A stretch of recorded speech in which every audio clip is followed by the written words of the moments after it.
scenic beauty, centuries-old heritage, archaeological sites, and natural wonders, valuable and precious. But what's more precious is the people. Their honesty, warm nature, hard work, and resilience.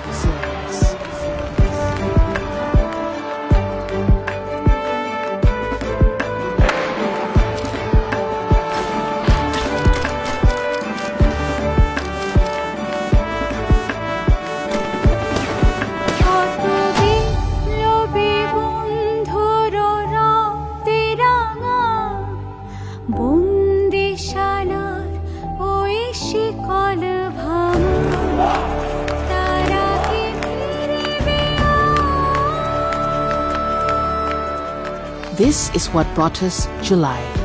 This is what made us stand together and protect each other when the country was literally without any visible police force.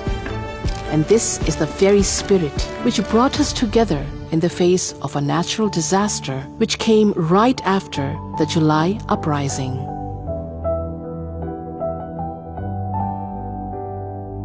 This is what makes the world trust our hard-working people. This is what brought the people of Bangladesh the Economist Country of the Year Award for 2024. Here is to a better future for both Bangladesh and the world.